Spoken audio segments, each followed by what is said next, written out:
All righty, folks. Welcome in to the very first episode of the Tuskateers Hogcast. I'm Bones. We've got Camo. We've got Buck. Appreciate everyone out there for the love and the support so far. We've had a pretty good showing. I mean, a lot of love on Facebook. Been pretty good. Yeah. I love it. Yeah, some love on YouTube. We went live for a little bit last week or on Saturday night, and had a bunch of feedback on that little 4-minute video we did. So, sure. Well, welcome in. We're just going to get right into it. We're going to give you a little intro of how we got here and why we're sitting here in front of a camera with microphones in our faces talking. Because a lot of people out there are probably like, well, they might know us or, might not know us, but, they're probably thinking, just another. They're going to get to know us. Yeah, they're going to get to know us. Probably just another dumb podcast or something. Razorback side of us. For sure. That's right. Sure. So, they're going to get to know how we controversy on all our topics. We're going to go hog wild for sure. For sure. Yeah, absolutely. So, like I said, how we got here. So, lifelong best friend right here with Buck, my brother right here with Camo. We were passionate about the Hogs. We agree on a lot of things, and we disagree on the rest. That's There's a very minimal of agreement about the Hogs. There's a reason why Buck's sitting across the table from you.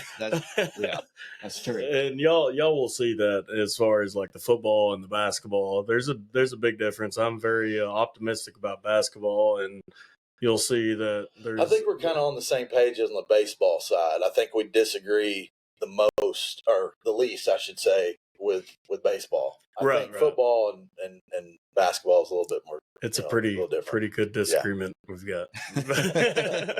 That's right. Well, that's what's going to make this fun, right? I mean, who wants to watch a podcast where you come up here and talk about stuff that you already know? Absolutely. Try to be a little different for sure. We're going to be a little different. We're going to have anyway. That's right. We're going to have some views, from off the field, and then we might even have a little surprise up our sleeves with an inside source. So you might want to stick around for that. Something I hadn't even told these two folks about. So we're going to hit them. Absolutely. I don't like surprises. Surprise.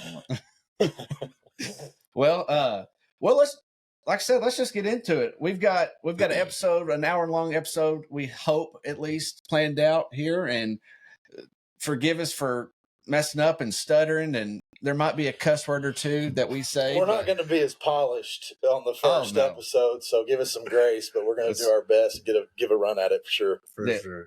Absolutely. And again, we're doing this for fun. We've had this group text for, I don't know, like for years. Yeah. And we've been tossing this idea around for probably since then, because all it takes is one text. It was a pipe dream. Yeah. And now it was. Because it started with one. How long ago we start this text? About like 5, 6, 7 years. At least. I'd say a little over 4 years ago. We kind of got the hog. And within a year, I would say we kind of came up. I don't know. I don't remember who came up with it, but we came up. We should start something with this because nobody gets the credit. We always disagree, especially me and Camo over here. We always disagree. Right. On everything. Y'all got your head turned backwards. Let me hang on a second. Yeah, fix your stuff, man. Come on. Lack of a better word.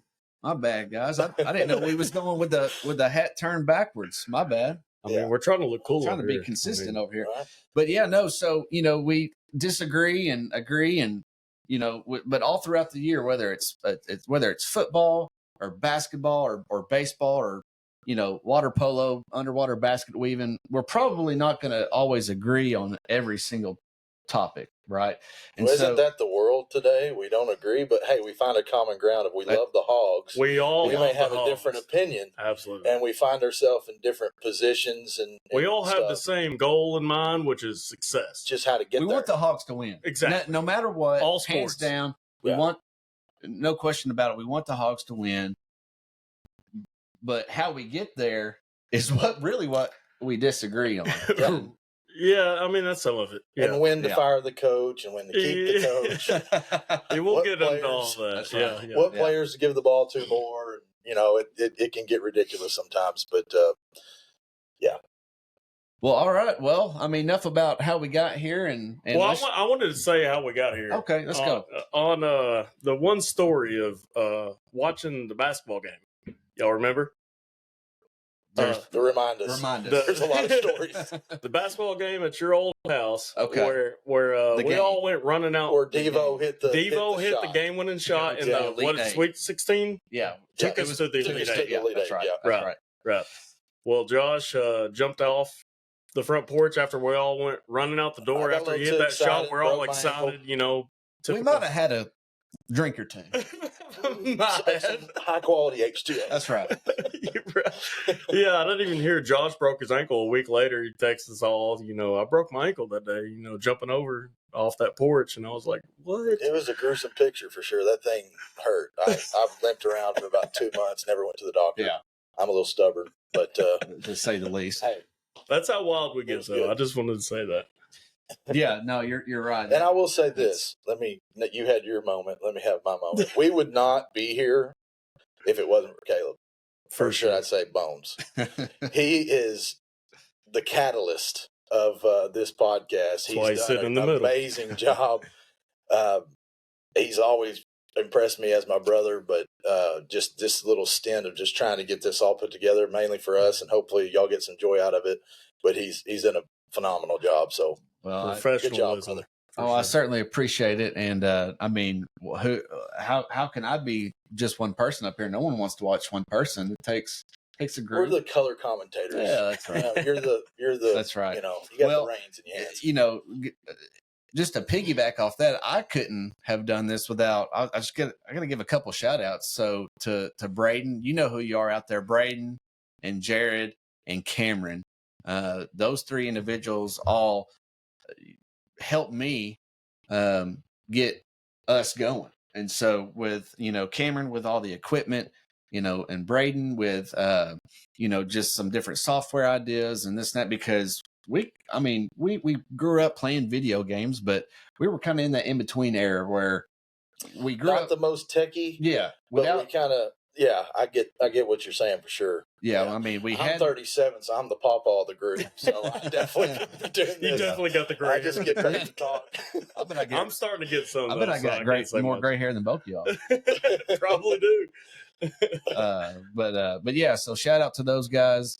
Appreciate all the help out there. So, well, I think enough about that, and let's go into our first segment, which is the 4-year review of the Arkansas Razorback football team.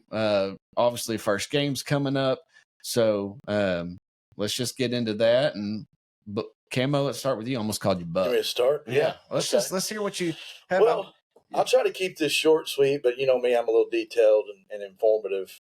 Not afraid to give my opinion. Really, when we hired Sam Pittman, I think everybody was kind of skeptical of hiring an offensive line coach, I should say. No head coaching experience. We all kind of was waiting to see what could happen. He kind of sold us, I would say, at least me, and probably I would say the vast majority of Arkansans in his, you know, intro speech when he was introduced as a head coach. He shed some tears, got emotional, and we kind of felt that passion from him. Didn't know what it was going to lead to. A lot of people get patched. Chad Morris was passionate, but he was full of, you know, smoke and mirrors. But Pittman, I kind of had a different feeling with him. And, of course, COVID year was difficult. We all know about that. We don't need to go into that. But as a football coach, to run a 85-man roster, 100-man roster, I mean, imagine trying to tackle that. Yeah. And then we go 3-7. Doesn't sound that good. It's an all SEC schedule, 10 games. What was our record the year before that, though? We went 2-10 seasons. Yep. That's what I'm saying. So he improved. He improved. Well, you know, 10-game SEC won our schedule. first SEC game since the Bielema. Yeah, since the Bielema era. Yeah, absolutely. And won 3 of those. Yeah. You know, so that's, to me, that was impressive. I feel like we'd have had some non-conference in there. We probably would have got to a bowl, which we did get to a bowl technically. They gave us TCU, and we couldn't play the bowl because they had too many people with COVID. Yeah. But so we, you know, earn that bowl. I kind of have an asterisk at the Auburn game that year because of Bo Nix throwing it behind him with spiking the ball. Joe Fouché picks it up, recovers the backwards pass lateral, and of course the SEC officials got in trouble for that. Right. But some positive. I would say bringing up some bad memories there. The word that I would use for that year was improved. Yeah, for sure. Improved. And that's all we were really looking for, is to see an Arkansas team with an Arkansas type of grit and passion and playing football hard. And we looks like they want to win. Yes, right. Exactly. Just trying. So, then we go into 2021, and wow, that was awesome. That was man. That was the first time we had won all 3 trophy games ever. You've got regular season trophy games. You got the Southwest Classic that was played in Jerry's World against Texas A&M. We won that one. The LSU game, we pretty much dominated them in that win. Mm-hmm. And then, of course, we won the Battle Line rivalry with Missouri. And then we took the Penn State Nittany Lions in the Outback Bowl. That's right. And won the bowl game. So we got 4 trophies that year, and we displayed some toughness. We had some seniors on that team. Need I say more? It was a great year. And let's get into that the trophies as far as what I'm saying. Like, as far as the Missouri and Texas A&M, do y'all consider that a big rivalry? Because I really don't. I honestly don't. For me, Missouri game is it's a forced rivalry game every year on our schedule. Obviously, I think the same about Texas A&M. I don't have the exact stats on. We never play them well. Right. We never play them well. We always They've got our number for whatever reason. I don't have any answers. Yeah, I'm speechless for once. But as far as A&M, it's not a rivalry. I don't think. No. They're trying to make it one, but I honestly baseball, don't think we dominate them. Basketball, I think's maybe pretty even. Maybe I think we've got. We've got. But football, we've just can't get over that. Screwed the pooch on that one. As for A&M, yes, I'd 100% count that as a rival because, I mean, that's going back to Southwest Conference days. Before we were knee high to a grasshopper, but it's not much of a rivalry nowadays, is what I'm saying. I don't know. I can't stand. I mean, we play them close, but as far as like the hate, like as far as teams we hate. Who do we hate? Oh, they're in my top 5. Texas, it's a divorced rivalry. Exactly what I'm trying to say. Exactly. Then we've come full circle with it. They tried to build it back, and they've kind of owned us in the Southwest Classic too. Yeah. Some really close games, really good games. I've really enjoyed watching them over the years because we've always kind of been in the game, but it seems like fourth quarter, 5, 6, 7 times over the years, we just couldn't finish. Yeah, well, that's I mean, these stats that I'm looking at here, that's where we have lost a lot of our ball games over the years is in the fourth quarter. I mean, it's no secret. Everyone out there knows it. We're not going over anything no one knows or doesn't know, but it's frustrating. We've got 2023, 4-8, 1-7 in SEC. 2022, 7-6, 3-5 in the SEC with a win over Kansas and 3 overtimes at the Liberty Bowl. That's what I got. 7-6 Liberty Bowl. Some tough losses in that 22 season. In 2023, obviously that was what I'm noticing as far as the 4-year review. 2021, the best year we had. The opponent's points per game was 22.9. By far the lowest as far as any other year. We're talking 34.9 the first year in 2020. 2022 was 30.6. What was last year? Last year was 27.9. 80th. Yeah. So that's what I'm trying to say. Like, defense has a lot to do. Especially SEC football. And you have Barry Odom. Give Barry Odom 2 years anywhere. I mean, that hire was huge. For Pittman to have a ex-head coach that's had some experience, a defensive-minded, tough guy. Well, look what he's doing at UNLV.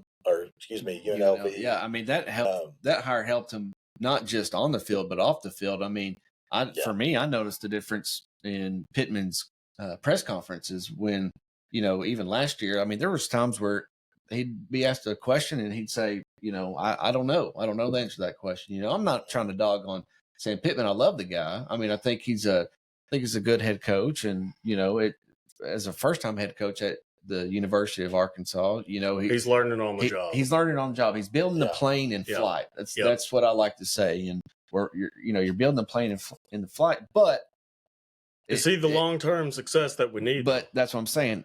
Those excuses, the plane, this is his 5th year. The plane is built. It needs to take off and hit a cruising altitude. It needs to get up there. Yeah, absolutely. I think everybody agrees with that. Oh, yeah. Yeah. Whether they agree if we're going to do it this year, if they believe in them, how much faith do they have in them? Are they hopeful? Are they optimistic? But, it's kind of, that's where we're finding our differences. I'm just worried about that he made his peak early, and we're starting to drop off. Like the 3-7, we went 9-4, and now we're 7-6. Then we went 4-8. Are we steadily falling now? But even with the Bobby Petrino hire, which I love. In the wins and loss columns here, guys. But you got to think of. Don't ever forget. Not only that, though, the points per game and the opponent's points per game is all up and down. It went up, and now it's all going down. Well, here's why: we lost some staff members. We lost Barry Odom. We lost Browse. Okay, so that's a hitch in the giddy up. Okay, it's a hitch in the giddy up for Pittman and the program. Players got to learn a new system. They got to get reacquainted with some schemes and stuff. Yeah. So that kind of sets you back. And what I'm taking from this 4-year review is we've brought a toughness mentality. He's brought an attitude to the Arkansas Razorbacks that we didn't have before. Yeah. And I kind of view the Pittman hire like Mike Anderson. Mike Anderson put us on a steady pedestal in basketball. He got the program up to where we were at a healthy state. And average is what you're saying. That's what you're saying. Now, is there a must that we can hire in football? Is there a better head coach that we're going to get to? All I'm saying is we went from bottom of the barrel to average. That's all I'm saying. Right. I mean, but I would it's like a big to see jump. Pittman. Yeah. I would like to see Pittman. I want to be up at the step. top. Like, obviously, we all want to win the national championship. But, you want to be up there every single year. Yeah. You want to be in the top 10 in every basketball, football, baseball. Pittman's already said that he wants to get the program back to winning and then leave it in the hands of someone that has, he's brought on, he's molded in a way and can hand the program over, because let's face it, Arkansas is not the dream job for a big name hire. We had our chance. It is changing. We had our chance after Bielema. I think that was where we missed it, in my opinion. Was, call it what you will with, what happened in 2012 and Jeff Long bringing on John L. Smith. All that's in the past. John L. Smith, Chad Morris. It was smile. We had a curse there for a while. We were like the Chicago Cubs with a curse. But we hired a high school coach to come coach in the SEC. Yes, he did. He got SMU, kind of what we're talking about. He got SMU kind of back on the map, so to speak. But to come in from SMU, I mean, I don't know. A couple of weeks ago on my Facebook memories, I was looking at it however long ago it was when we hired Chad Morris. You go on your memories and you can see your, what you tweeted, or not tweeted, that's Twitter, but posted. Dang, I can't posted. What you posted in years past, and when the day we hired Chad Morris, I made a post that I hated that hire. It wasn't a good hire. Didn't care for it. I didn't. I was left lane hammered down. No, that is where we went. He had me hook, line, and sinker. Like left lane hammered down. I honestly was all in the first year. Like after the first 2 games, I was like, no, this ain't it. Yeah. I mean, but that, in my opinion, that's where we got it wrong. That's where we needed it that's where we needed to get the hire right, where we still had an opportunity almost in a way to get a Lane Kiffin, or that has a lot to do with the athletic director, right? Who was the athletic director at the time? You touched on this. You said it's not the most attractive hire in the SEC. It's a really hard job, guys. You got to think of the dynamics. I'm not going to break it down to the ridiculous, but we've got 3.2 million people in the state. Yeah. Our high school football programs are getting better, but we have to recruit outside the lines of Arkansas. We've got to go into Texas and Florida, go into Tulsa and Oklahoma. We got to go to St. Louis. We got to Memphis. Absolutely. We have to branch out even from there to find what we need to. Other states have a higher population. They have a elevated high school program as far as high school football players. You bringing this up, though, is so why that's the dynamics of why it's so tough to recruit, to win, to put together a football man roster. And I told you this in our intro, mentioned this. It's the ultimate team sport. You can find 5 basketball players that can ball, and you're going to win some games. You can find a few good pitchers and some strong hitters, Dave Van Horn, and maybe piece together a great team that can win some SEC games. But to find a team that clicks offensively, defensively, special teams, and work together and win and put all those pieces of the puzzle together, it is incredibly hard to do that in football. Yeah, no, I 100% agree. And especially in this territory that we're in now with NIL, and that's what I was going to mention. Like, we can't ignore the fact NIL starting, and it's like hitting hard. It's like here, it's there. I mean, if you don't pay the player a great player to come in, he's not coming. I mean, it don't matter how great and how much he loves the program, he ain't coming if you don't pay him the money. That's what I'm saying. I actually think it doesn't matter about our population. It matters about how much money we have. Walmart, Tyson, you name it. Yeah, we've got it. Yeah, and I feel like the NIL, and I know this may sound crazy, but the dynamics of football now, even though I'm old school and I love the way college football was played even 10, 15 years ago, more than I do now, I still love it. I do too. But I will say this, the NIL can help Arkansas now more than maybe in the past. That's what I'm trying to say. Because we've got deep pockets. We can go out there and say, you know what? Let's embrace the hog, baby. Here's a little bit of dough. Here's a little bit of cheese. Even though I don't know what that would mean, embrace the hog. Here's a little bit of cheese. Here's a little bit of hog slop for you. Here's some money. Come play for us. I mean, that's all. That helps us because we have it now. We have Walmart, possibly, and Tyson backing us now, and Jerry Jones, and you got JB Hunt, you got Dillard, Stevens. We might be a small state, small population. Oakland, we have money. Sam Pittman mentioned the Salas, and I may not be saying this right. I'm drawing a blank.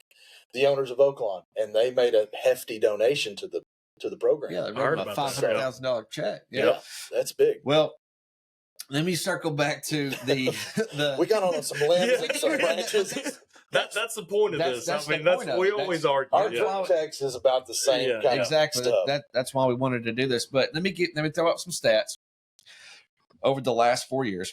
All right. Okay, 2023, 5 one-score losses: BYU, LSU, Ole Miss, Bama, and Mississippi State. The one of the most embarrassing games I've ever seen.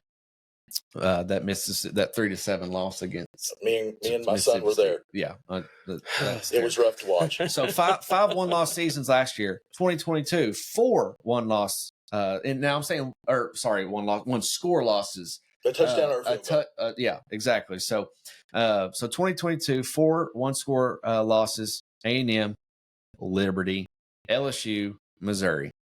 2021, 2 one-score losses: Ole Miss and Bama. 2020, 3 one-score losses: Auburn, the controversy game, LSU, and Missouri. So the overarching there is we've got to finish the game. It's a 4-quarter game. Let's talk about that Auburn controversy game. What do you mean by that? Where he threw the ball back. I know what you mean, but let's tell the listeners what you mean. That's like asking, what does it mean to embrace the hog? Yeah. The freak. Yeah. But that's what I'm talking about is, that's 14 losses by 1 score or less. I mean, 8 points or less in the last 4 seasons. 14. And a lot of the same names up there: LSU, Bama, a couple of years. It's well, I think that's why the people are on the line of hope for Pittman. And hey, I don't believe in it. That goes back to what? There's a fine line between hope and doubt right now. That goes because back to we've competed, and is competing enough. At some point, you have to go, hey, we've competed, but we ain't winning, and W's count. W's, really at the end of the day, that's what matters. That's all that matters. But I'm a little more forgiving and trying to give him a chance, because you got to think, in the old school, it wasn't, hey, what have you done for me lately? Let's fire him in 2 years. Universities would keep a coach 7, 8, 9, 10 years and be a little bit more graceful, a little bit more forgiving, and give him time to build the program.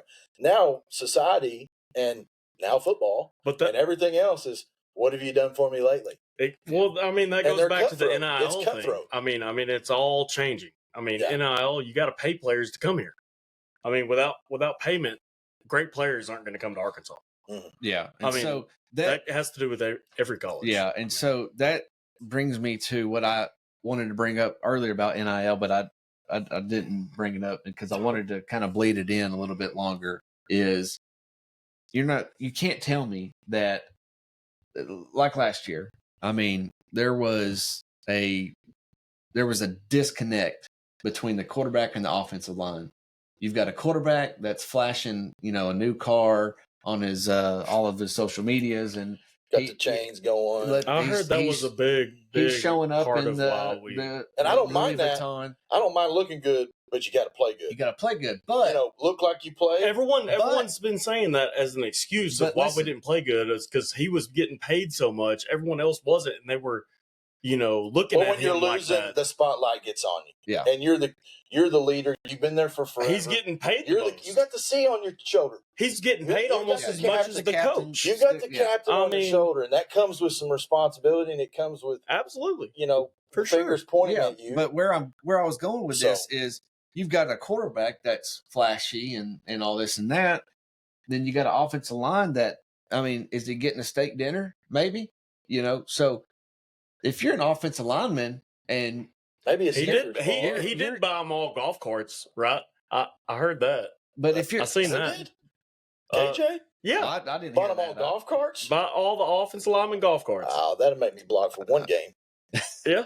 But you got, that's what that's seen it on social media. To me, that's got to be in their minds is, this guy maybe not, he's not as appreciative as he should be. And I'm going to let this block. You get a little I'm going to humble him. You get a little lax. Sure. With money involved, back then guys were playing for the pride of it. They were playing as the camaraderie of the locker room and say, hey, I'm going to lean on you. You're going to lean on me. We're going to play as a team. We're going to, believe in our coach. For the guys that love the sport, though, and I'm not saying they don't. It doesn't anymore. change. I'm not saying like they don't money anymore. shouldn't change the love of the sport. Completely changed. It has, but it shouldn't. For the guys that absolutely love playing the sport, whatever sport we're talking about, the NIL should not change that. However much money they're making should not change the love of the game. It shouldn't. Well, it might not take the love out of the game, but it might take the love of who you're playing for. Just like I want to get back to what Houston Nutt used to say: play for the name on the front, not the name on the back. Yeah, and that's what I want to get back to. I don't know if we'll ever get there, but you saying that Pittman has so many, to me, Houston Nutt qualities. He's not from Arkansas, but he acts like he is. To me, his spirit, his energy is Arkansas. And that's Arkansas. Why I'm so resilient into just giving up and not believing, he's a good guy. He is a good guy. But I think I'm going to say our first cuss word. Hang on. He's a damn. And it's not because he's an X's and O's guy. You don't have to be an X's and O's guy to be a good coach. You can be a good motivator. You can get guys to believe in you. You can get them to run through a brick There's a key word you said, though. Good coach. To be a great coach, you have to have the X's and O's. How do you become a great coach? Everything you just said, plus the X's and O's. Was Bobby Bowden at Florida State a great coach? I would say yes. I would say absolutely. Okay, he was not an X's and O coach. John Calipari is the greatest recruiter in basketball ever. He's not an X's and O coach. Who was his offensive and defensive coordinator? He is not an X's and O basketball coach. He had X's and O's coaches around him, though, right? That's the thing. You got to have good assistants. And Pittman has one for sure. Barry Odom. Bobby Petrino. And Bobby Petrino. Yeah. Two guys with head coaching. I don't know about the defense yet. We improved last year. Yeah, we'll see, how he improves this year, but, Okay. Yeah. All right. Well, let's go into, let's just hit the schedules. First game coming up on Thursday against UAPB. We'll probably toward the end, we'll break that game down a little bit more, but give us your wins and losses for this year's football season. Camo, let's hear what you got.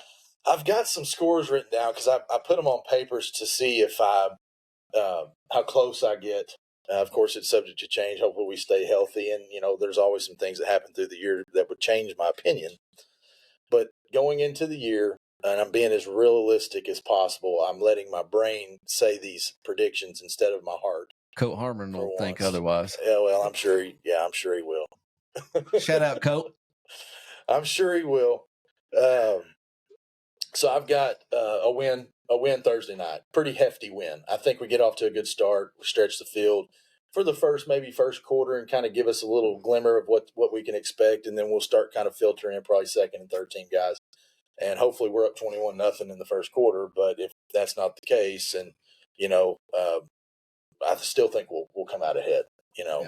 We got to start fast. I'd like a fast start. I think everybody get excited for that. Oklahoma State, I've got a loss. UAB, I've got a pretty hefty win against them, so that's 2-1. Auburn, I've got a win. I think we're going to go in there and play at Auburn. I think we've always kind of played, but we play better at Auburn than we have Missouri or against that's Texas the key A&M. though. It's at Auburn. Yeah, it's at Auburn. Okay. But I'm gonna give us a win here. Okay. I'm going out on a biased Razorback loving branch. There you go. And figure out a way to win against War Eagle. Texas A&M, I've got to win. And that's a pivotal game. That really game. Is. It really is. Those two games really is a pivotal all game. three of those, Oklahoma State, Auburn, and A&M. Yeah, I think these first 5 games absolutely will define the rest. Yep. Because if we don't get off to a fast start, if we're not 4-1 by then you or 3-2, I think we still have a chance to win 6 games if we're 3-2. If we're 3-2, we might win 7. That's all I'm saying. Okay, so what are we at? So we got we're 4-1. I've got us 4-1 out of the first 5 games, which would be great. I think we got a chance, even if I'm wrong on one of these, which I probably am. 3-2, we still got a shot. Tennessee, I've got a loss. LSU, I've got a loss. Mississippi State, I've got a win. Ole Miss, I've got a loss. Texas, close game. We always compete. It's a rival. Gosh, I hope we pull that sucker off. But I've got a loss. Yep. La Tech, I've got a win, and then I'm going to give us to get to 6-6 in this very gauntlet of a schedule playing 7 ranked teams, which I don't think anybody in the country is playing 7 ranked teams in a 12-team schedule. Speaking of that, what is our rank of schedule? Like, do y'all know that? There. Yeah. And I should probably know that. I should know that too, but I don't. But it's up there. I would say probably top 5. It's got to be top 10. It's been 2 years in a row we've been the number 1 toughest schedule in the country. I know we had the number 1 toughest. But I don't couple know. Years I think back. there might be another team that has won this year. I can't remember who they said. Maybe I think it was A&M. A&M or Auburn. I heard this, but my memory's not right. But I've got us at 6-6. Maybe going to something like the Liberty Bowl again, the Music City Bowl in Nashville, something like that, and playing a good ACC school or a Big 12 school or Kansas State, because it seems like they always get us against Kansas State the last 10 years. We played them like 2 or 3 times. But 6-6. I'm going with that. Well, saying that, as much as the optimism y'all have, 6-6 is the same as I've got. I mean, it's a little bit different as far as the wins and losses on which. So UAPB, I'm interested to see your wins again. I've got a win. I ain't got the score predictions. I'm not going to give those out till the week of, which this one I will, because it's the week of. 41-10 is my guess. You said he wasn't going to give scores. Besides the week of. It's the week of. I got 44-10. Okay. That's pretty close. I got 41-10. Okay. So, second week at Oklahoma State. That at is the reason I have as a loss. Mm-hmm. Not their running back? I mean, there's a lot to do with it, but it's mainly the at. I mean, Ollie Gordon's pretty good. Anyway. So, UAB, I've got a win. At Auburn, I've got a loss. Versus A&M, it's always a tough game there. Always. No matter, even if it's a neutral site, This is the last year for it, I think, too. Right. If you've got a win neutral site. No, I've got a loss. Then how the heck are you going to get to 6-6 in these rest of the games? Wait. You're going to see. So Tennessee, I've got a loss. He's got a ace in his pocket right here. Tennessee, I have a loss. I have a loss. We never play Tennessee good. Ever. LSU, we always play them close. I'm pretty sure the last time we played Tennessee, we smoked them. with twice. Joe Adams. Game day was there. Yeah. No, that was the time before that. But you're talking years back, though. I mean, like, who was our coach? That's right, baby. All right, let's go to LSU. LSU. I want to hear it. LSU has always been a close game. All right. So I think we might pull that one out. Ooh. I think we might win that one. I like At Mississippi State, I think we'll win that one. Ole Miss, I have us as a loss. Texas, I think they have our number from the last time we beat them. Pretty good. They want to win that game. They're going to freaking throttle them. They come in and they realize the passion behind this renewed rivalry, which it's their head coach mentioned it at SEC Media Days about them losing to the Razorbacks. Yeah, they said we hate Texas more than we love ourselves. And that's kind of true. That is true. That is honestly true. Number one, hands down. Number one team I hate the most is Texas Longhorns in all sports. So I have us as a loss there. Gold either. I hope we win, but man, I have us as a loss.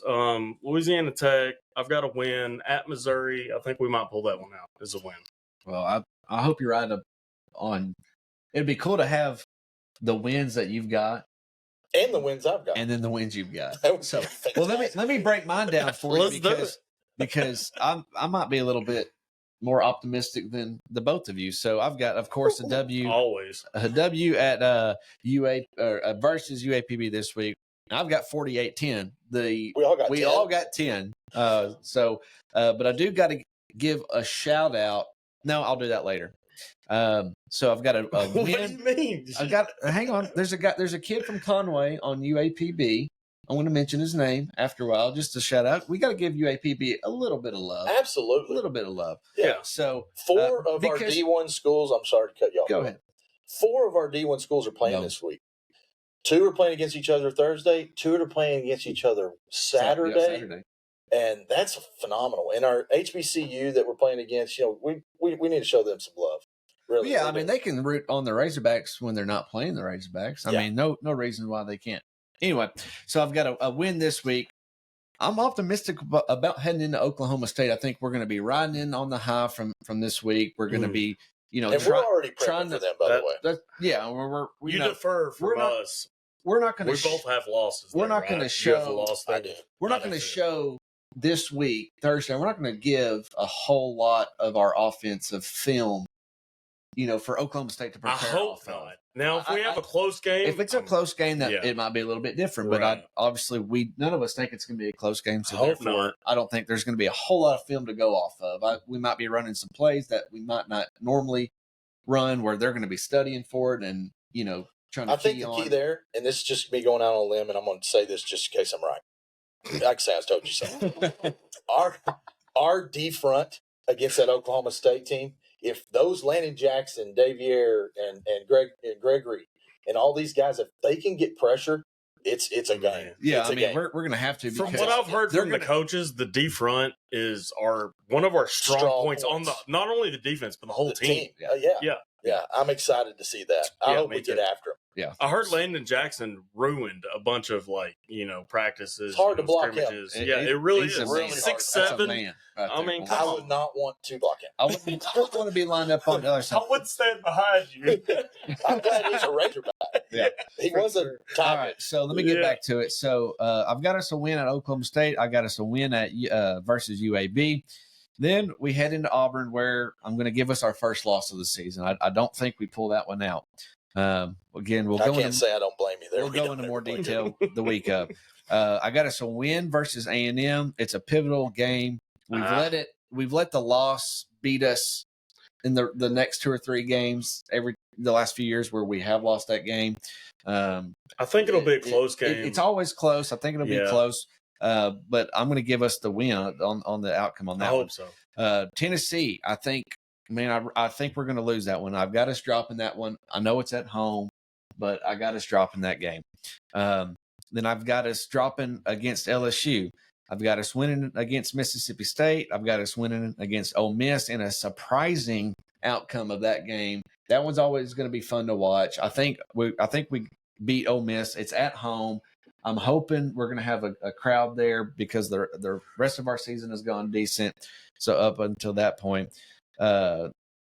unfortunately, as much as it pains me to freaking say come this, on, we all have a loss against Texas.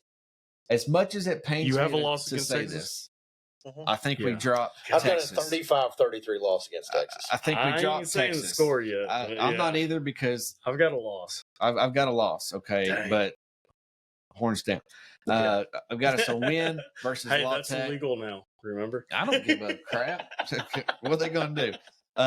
So I got us a win against La Tech, and then I got us finishing out with a W at Mizzou. Yes, I mean, sir. I know they're bringing back a lot of people. Yes, sir. But I do. I got us a W there, and I hope so.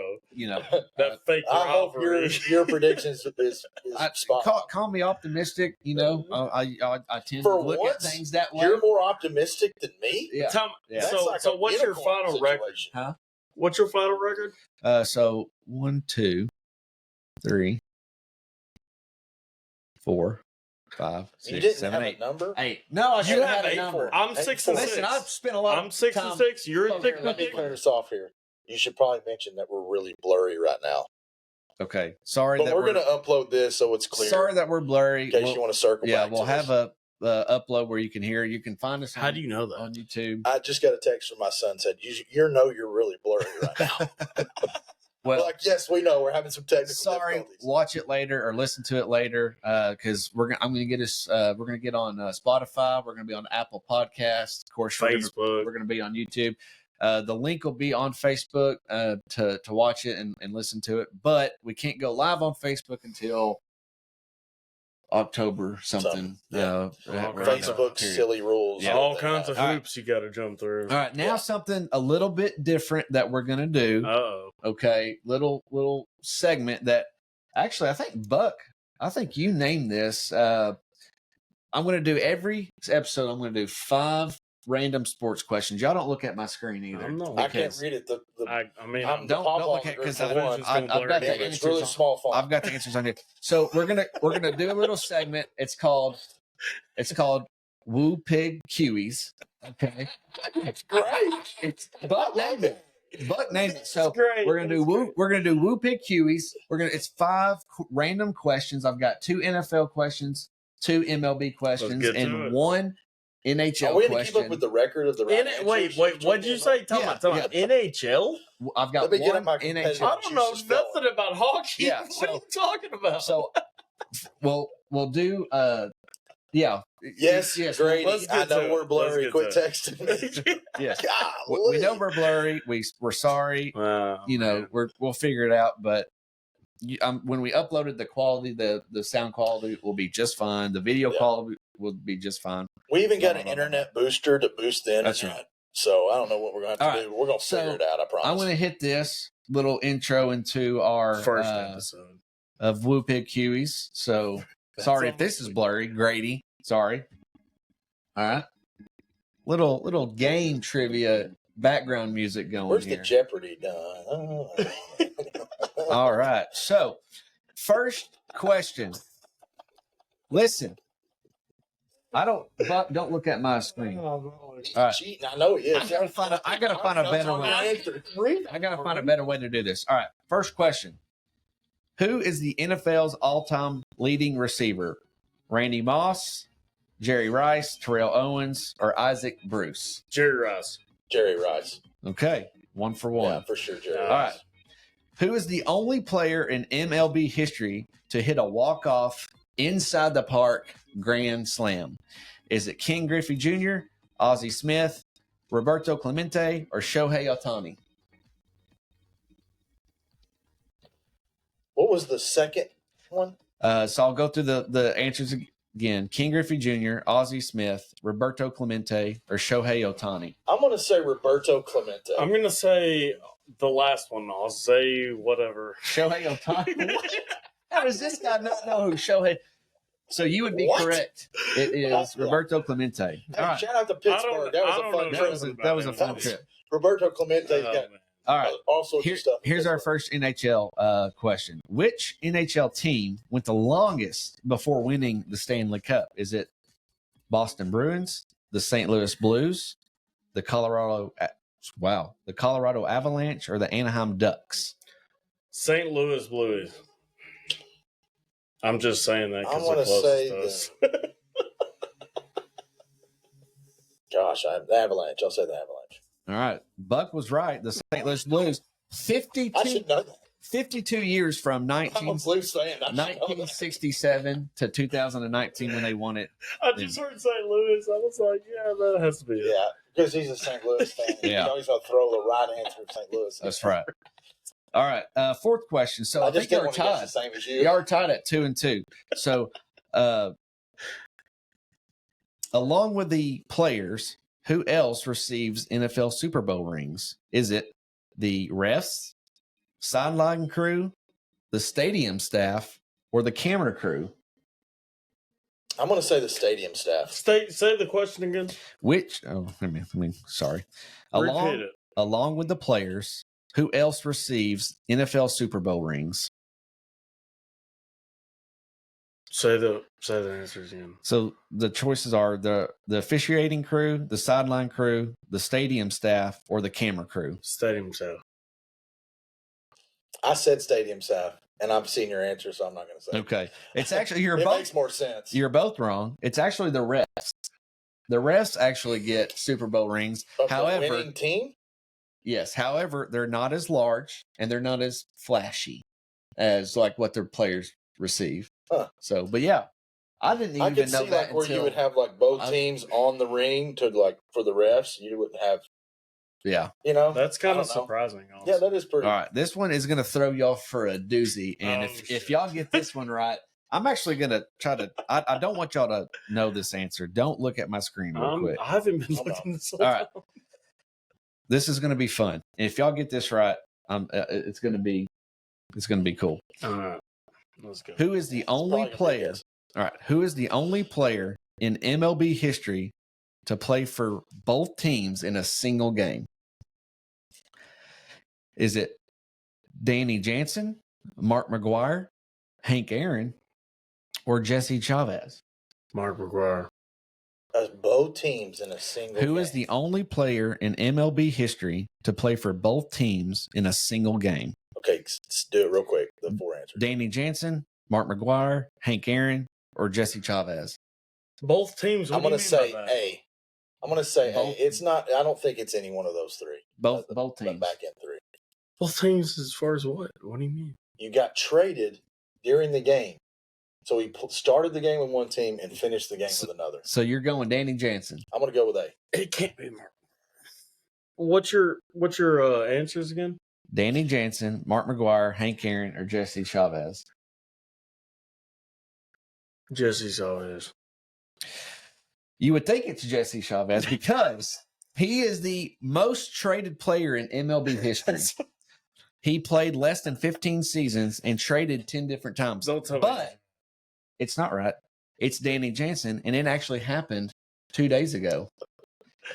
First time in history of MLB. This happened on. I guess this was Sunday.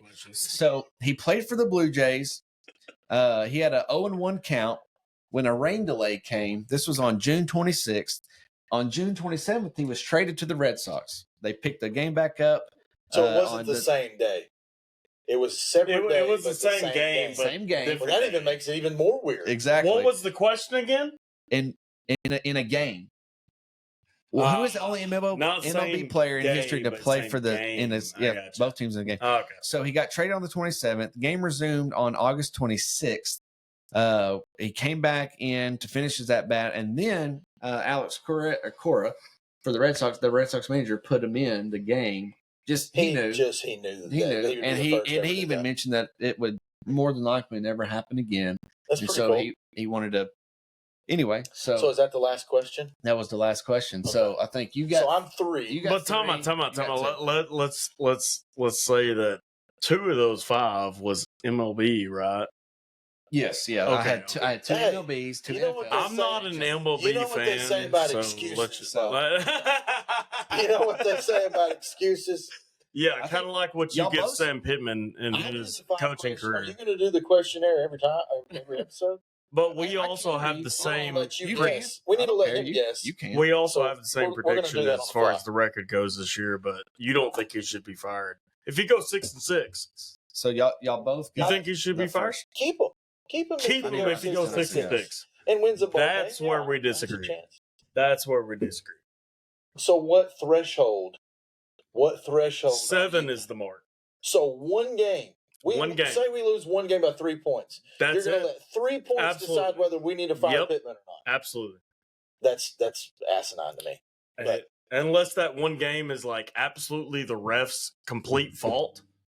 I'd say if the offense flops and Bobby don't do whatever. It doesn't matter. It doesn't matter. The one game is one game. Don't buy a motorcycle, Bobby. Time out. Do not buy a motorcycle. Wins and losses, the most important thing. And stay away from the blondes. Motorcycles. Yeah. If Bobby's not a saving grace and we go 4-8, then I'd say probably make a change. But if we get bowl eligible in this gauntlet of a schedule, but don't you have to say wins and losses is the most important thing as far as any sport goes? Wins and losses. Doesn't matter about points. Doesn't matter how you lost. Wins and losses. Wouldn't you like to see? Let me just throw this hypothetical scenario out. No, you're not answering the question. You're not answering the question. I will. Wins and losses. Wins and losses. Is that not the most important? It is. It's the key. That's obvious. But I will say this.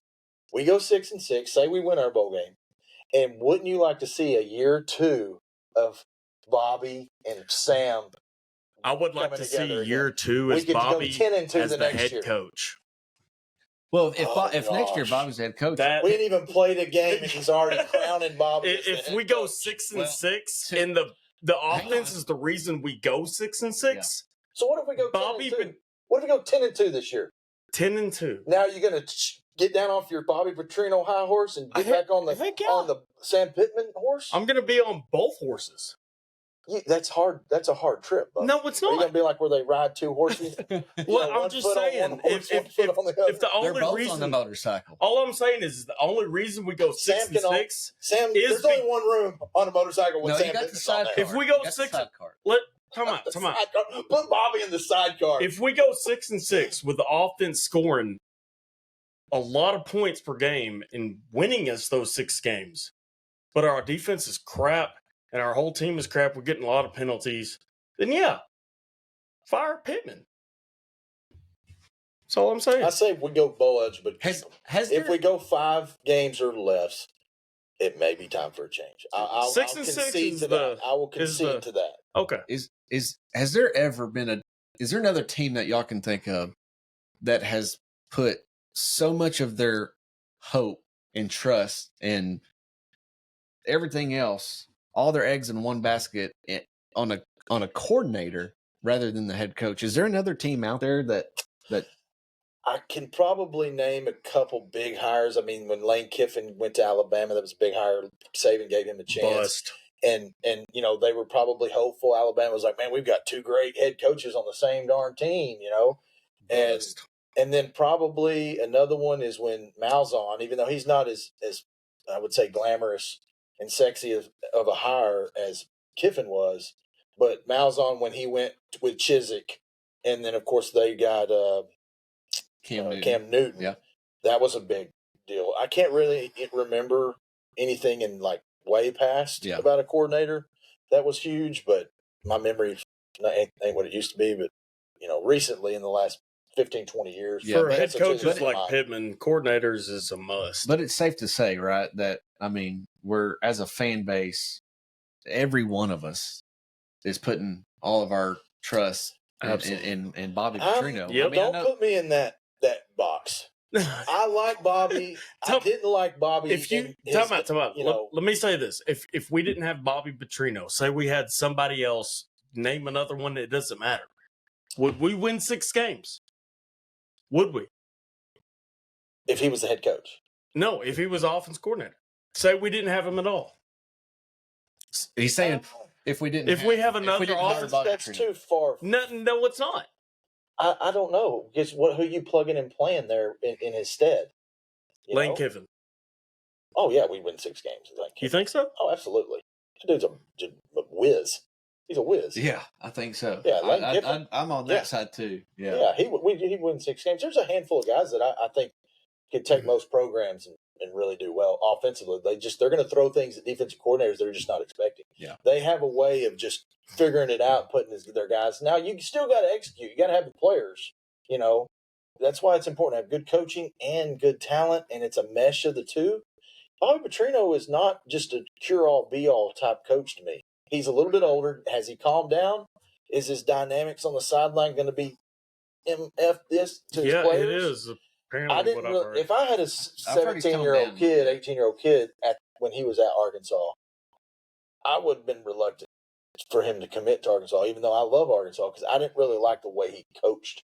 X's and O's? I'm just saying, a great head coach. I like more of a guy like Houston Nutt, Sam Pippen may not be the biggest X's and O's guy, but they're motivators. That's where we defer at. I think a great head coach, excuse my language here, but I'm going to be cussing for the first time.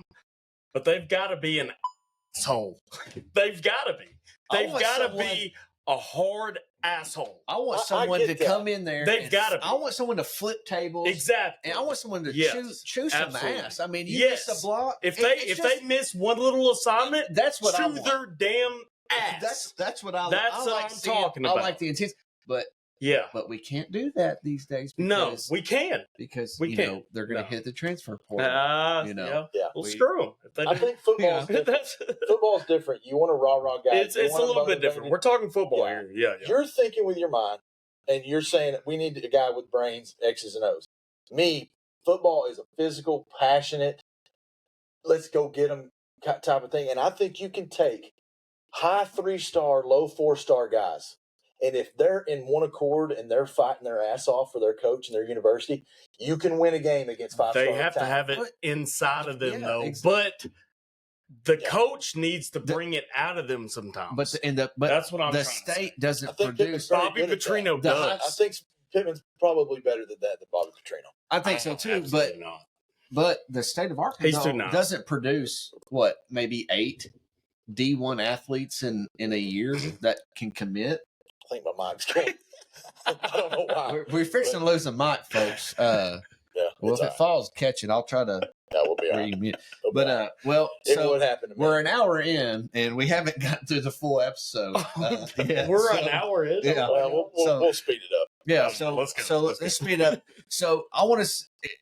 Here is where we're going to go next. Is we're not going to hit the. I don't think we're going to get to all the SEC teams. Let's go to new quarterback hype.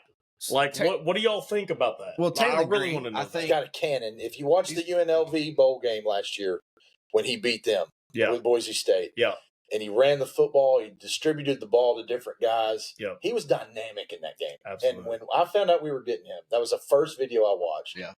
And I was like, this dude's for real. Yeah.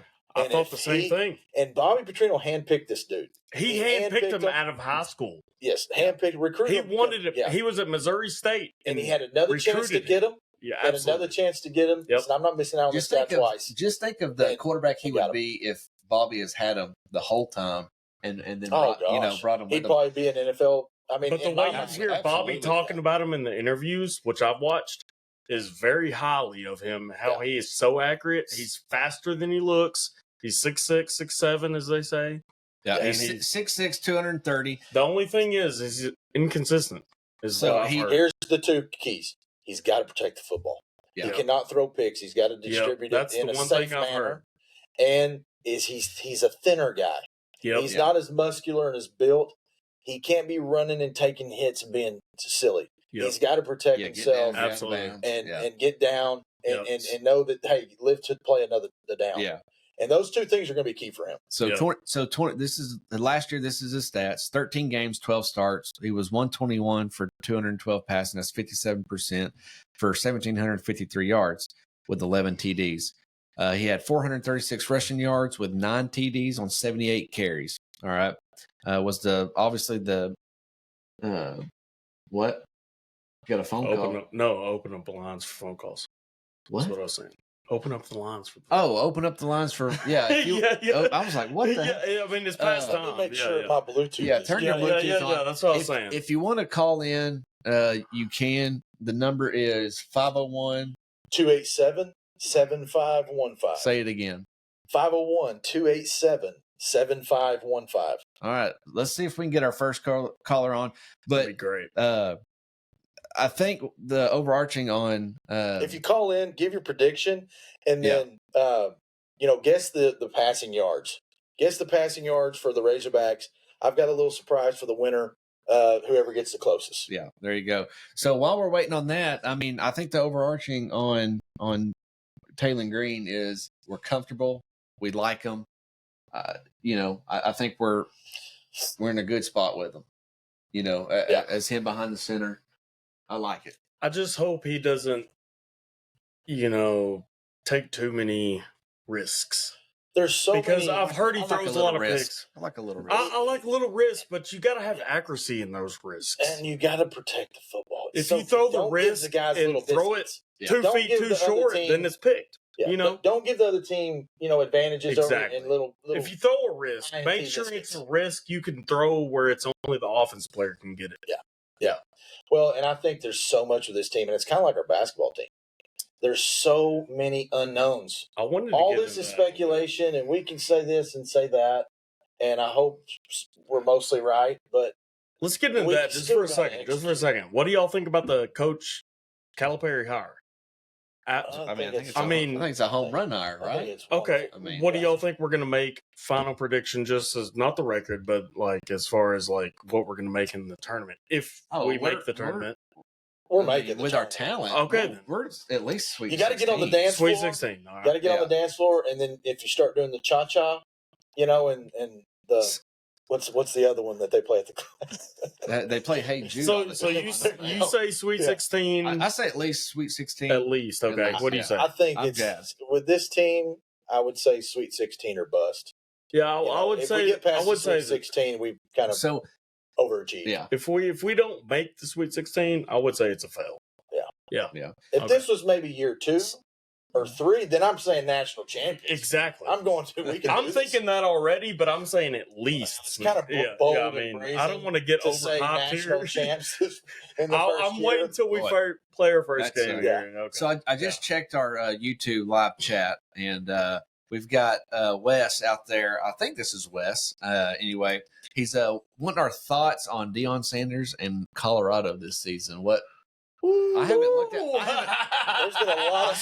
There's a lot of smoke going his way. There is. I haven't looked at their. I know they lost the Marvin Harrison, right, Jr. Right? Didn't he? Marvin Harrison was on Ohio State. Oh, not Marvin. I'm not. Now he plays for the Arizona Schrader. Who? Schroeder. I can't say. Schrader Sanders. Yeah. Anyway. I don't know. I hadn't looked at I hadn't done enough research on them. I don't know. I honestly haven't done my research. I do like. I say they win 4 games without even. I've always liked Primetime when he played for the Cowboys. He's always overhopped, but I don't know, man. I don't know. I think he's not going to do as good as he did.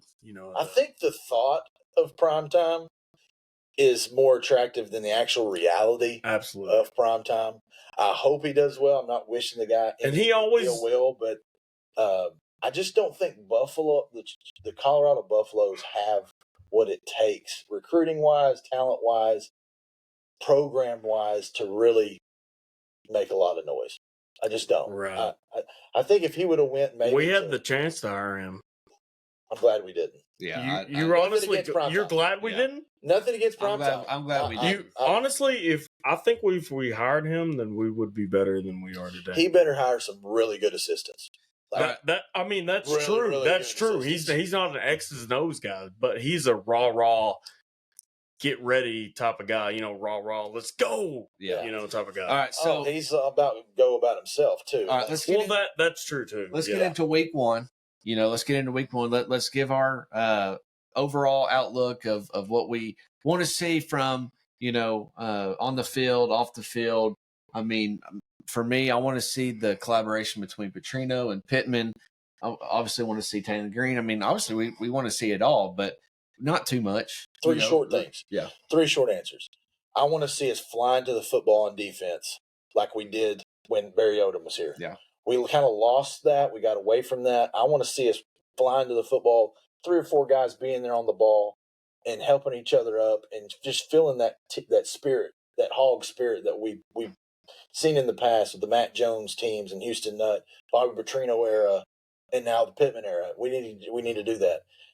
Offensively, I feel like we didn't stretch the field enough to really make the defense cover the whole gridiron. That has a lot to do with the quarterback. Though. I think we need in the offensive line, but I think if we can protect, we can run the football and stretch the field, we're going to score some points and put up some numbers, put up some yardage. But I would say the top thing for the Razorbacks is two things specifically in order. And I'm going to say this: I really think every player on that team wants Sam Pittman to come back.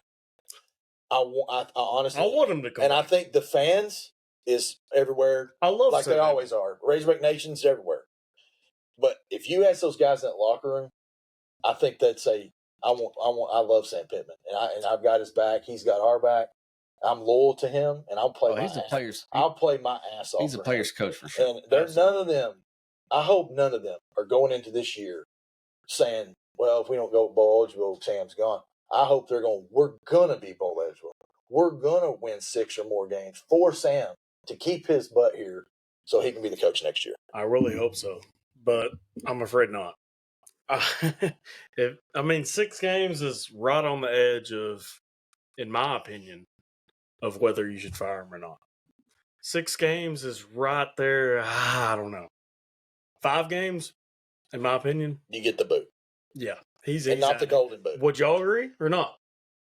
If we only win 5 games, I would concede there. I would concede firing him at 5 games. We agree there then. Yeah, I would like to see the offense having some consistency as far as the running game and the play calling mainly, as far as pushing the ball down the field, not being timid as far as that goes, and the defense having some aggressiveness, kind of like what we showed last year at the end of the year, especially blitzing wise and all that. But yeah, I want to see Braylon Russell. I want to see him run the ball.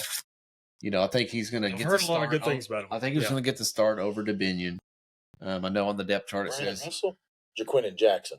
Oh, maybe it's Jaquin. It's Jaquin and Jackson. Yeah, Jaquin and Jackson. Yeah. Braylon Russell will be third string. Yeah, he'd be third string. He's going to be our bruiser. He's a big dude. He's a big dude. Thighs as big as my big dude. He's a freshman, right? But Jaquin and Jackson is the or, right? So it's Jaquin and Jackson or Rashad Dominion. I think Jaquin and Jackson gets the start. Yeah, I do too. But it's going to be a 1-2 punch. The one good thing about I still would like to see Braylon Russell. The only reason I have us winning 6 games is because our defensive line and our quarterback and Bobby Petrino. Yeah. So I got to ask this: if something, what is your if this blank happens? If something blank happens, it's going to make you concerned for the rest of the year. Obviously, if we lose if our quarterback gets hurt. Okay. Well, so I'm talking like if you notice the O-line hasn't improved and we're missing blocks. I mean that something along those lines. If like over the first few games. No, during this first game on Thursday. First game. If this happens, it will make me concerned for the rest of the year. Yeah. Pressure on the quarterback if we can't block UAPB, absolutely. That's come on.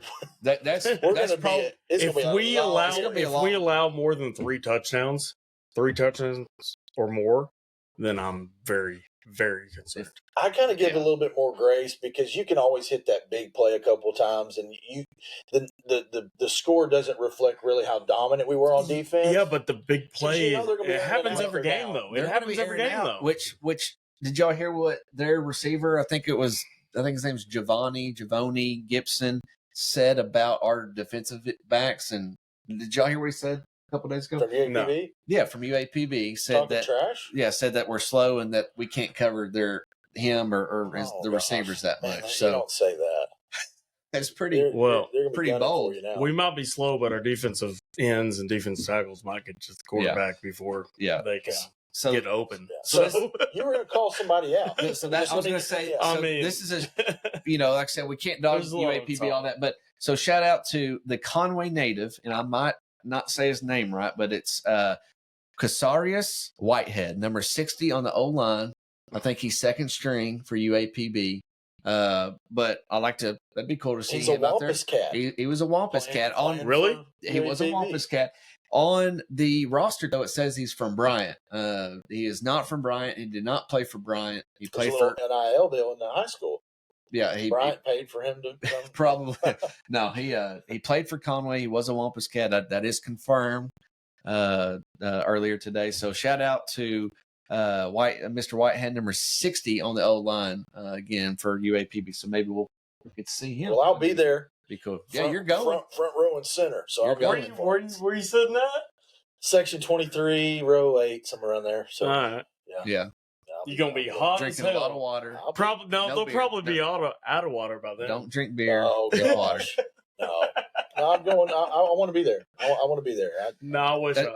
Another thing I want to see us do this year, not necessarily just this game, but the overall all of our games. I want to see Satania. I want to see him have the ball more. I want to see the ball in his hands more this year. Bobby Petrino did say he's the fastest speed guy, quickness guy on the team.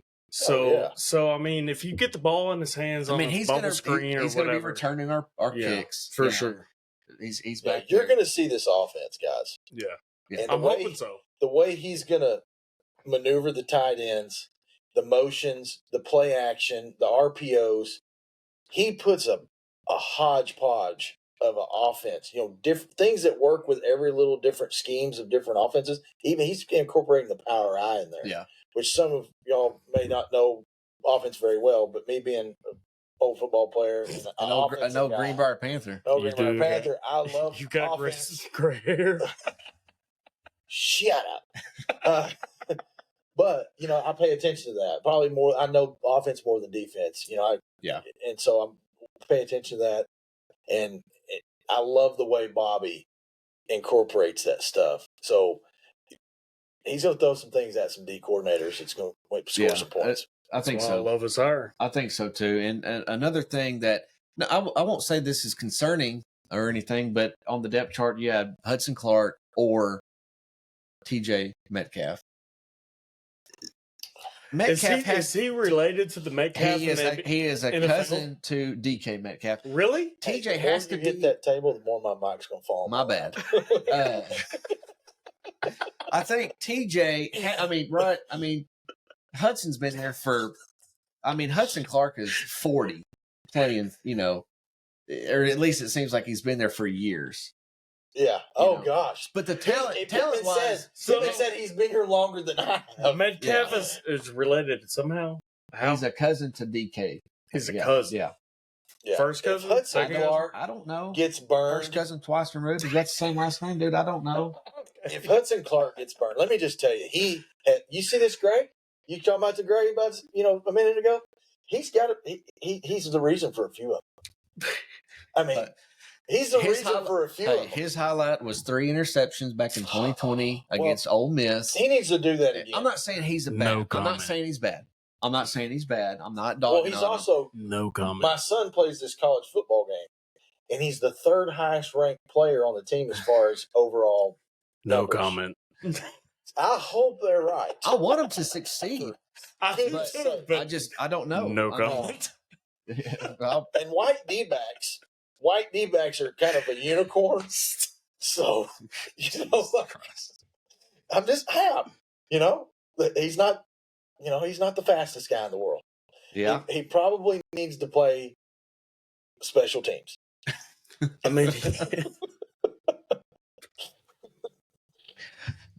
Well, okay then. No, that was the wrong one.